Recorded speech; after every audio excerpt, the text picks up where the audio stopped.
Friends, நான் miss சித்ராகண்ணன் பேசுகிறேன்.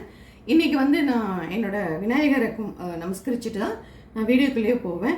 விநாயகர், லக்ஷ்மி குபேரர், நந்தி பகவான் வச்சுருக்கேன், குங்குமம் வச்சுருக்கேன். ப்ரே பண்ணிட்டு தான் ஆரம்பிப்பேன். எல்லாமே நல்லா வரும். இப்போது வீடியோக்குள்ளே போகலாம் வாங்க.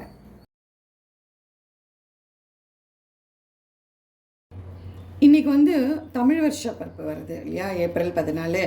அதனால அதை முன்னிட்டு நான் வந்து மாங்காய் சாதம் சொல்லிக் கொடுக்குறேன். இதுக்கு முன்னாடியும் வந்து ரெசிபி போட்டிருக்கேன், அதையும் ஓப்பன் பண்ணி பாருங்கள். இந்த மாங்காய் வந்து கிளிமுக்கு மாங்காய் தான், அந்த ஆறு இல்லாமல் இருக்கும், அதனால் கிளிமுக்கு மாங்காய். இந்த சன்னமாக இருக்கு இல்லையா, சின்னது, இதில் திருவிக்கோங்க. இது வந்து கொஞ்சம் பெருசாக இருக்குது, இதுலேயும் திருவலாம், இதுலேயும் திருவலாம். இது ரொம்ப குட்டி, இதெல்லாம் வேண்டாம். இப்போ வந்து ஒரு மாங்காய் வந்து இந்த மாதிரி பார்த்திங்கன்னா திருவி வச்சுருக்கேன். இதுக்கு வந்து கடுகு, உளுத்தம்பருப்பு, கடலைப்பருப்பு, இஞ்சி, பச்சை மிளகா, காஞ்ச மிளகா, கறிவேப்பிலை.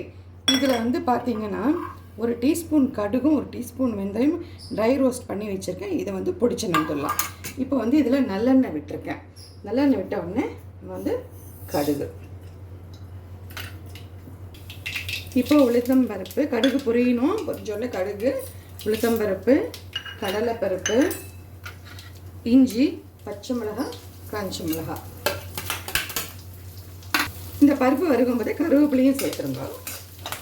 இப்போ பருப்பு வறுந்துட்டு இந்த மாங்காய் போட்டுடலாம்.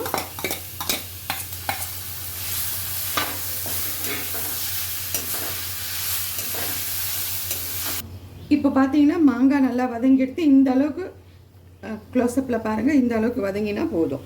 ரொம்ப வதங்கினா தொக்கு மாதிரி ஆகிடும். இப்போ வந்து மஞ்சள் பொடி,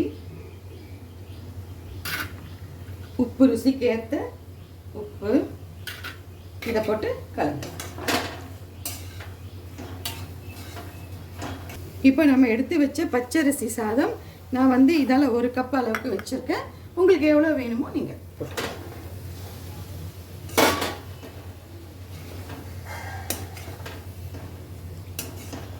நம்ம வறுத்தோம் இல்லையா, அந்த பொடி வந்து கொஞ்சம்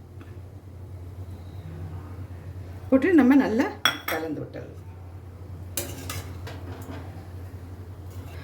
இந்த மாங்காயில் ஒரு பெனிஃபிட் இருக்குது. இது என்ன அப்படின்னா, பொட்டாசியம் வந்து இதில் அதிகமாக இருக்குது. ஹார்ட்டுக்கு வந்து ரொம்ப நல்லது.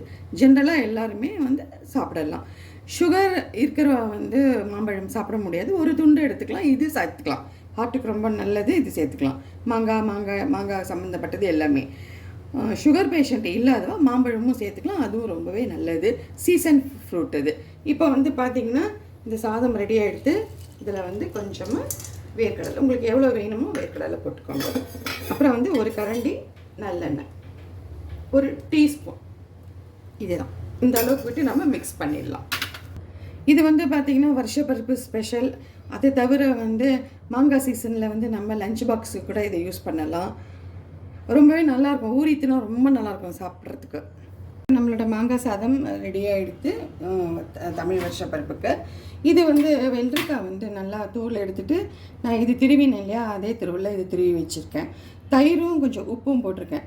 என்னோடய தங்கை சொன்னால் இந்த மாதிரி வந்து வேர்க்கடலை பவுட்ரு போட்டு பண்ணால் ரொம்ப நல்லாயிருக்குன்னு குறக்குறன்னு பொடிச்சிட்டு இந்த அளவுக்கு போட்டால் போதும், நிறையா வேண்டாம். மிக்ஸ் பண்ணிவிட்டு நம்ம வந்து மல்டிபர்பஸாக எல்லாத்துக்குமே நம்ம கலந்த சாதம் அந்த மாதிரி இதுக்கு தொட்டுக்கலாம். தொட்டு சாப்பிட்றதுக்கு நல்லா இருக்கும். இப்போ நம்ம தமிழ் வருஷ பருப்புக்கான மாங்காய் சாதம் ரெடியாக எடுத்து தொட்டுக்கிறதுக்கு தயிர் பச்சடி பண்ணியிருக்கேன். நான் போட்ட இந்த ரெசிபி உங்களுக்கு பிடிச்சிருந்ததுன்னா லைக் பண்ணுங்கள், ஷேர் பண்ணுங்கள். Thank you, bye, take care.